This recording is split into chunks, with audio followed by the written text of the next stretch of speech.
Now here I have a small exercise for you. I want you to install a node package called Mongoose. We use this to store our data in MongoDB, and you're going to learn about that later in this course.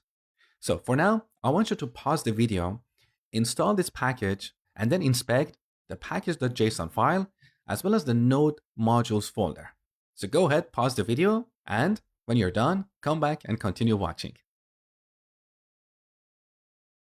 So let me install this package, npm install mongoose. Very easy.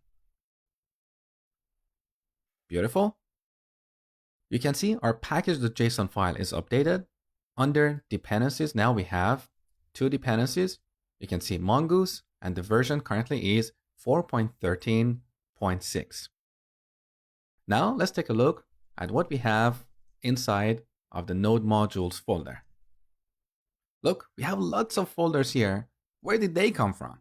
We didn't install any of these libraries. We only installed mongoose and underscore. So these other libraries you see here, these are other node packages that mongoose is dependent upon. Now in the previous version of npm, we had a different behavior. So all the dependencies of a given package were stored inside that package folder. For example, look, here's our underscore package. Let's imagine underscore has a few dependencies. In previous versions of npm, those dependencies would be stored inside this underscore folder, inside another folder called node_modules. So we had a hierarchy of node packages and their dependencies.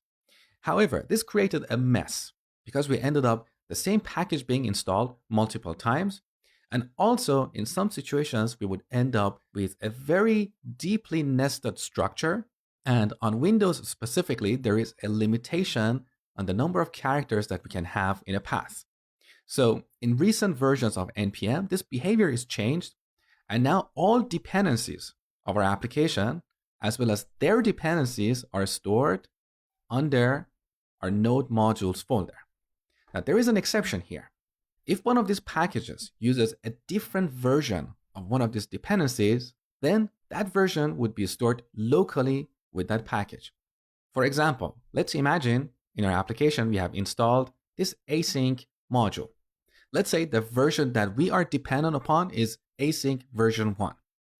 Now at the same time, mongoose has a dependency to this package, but the version that mongoose is dependent upon is version 2.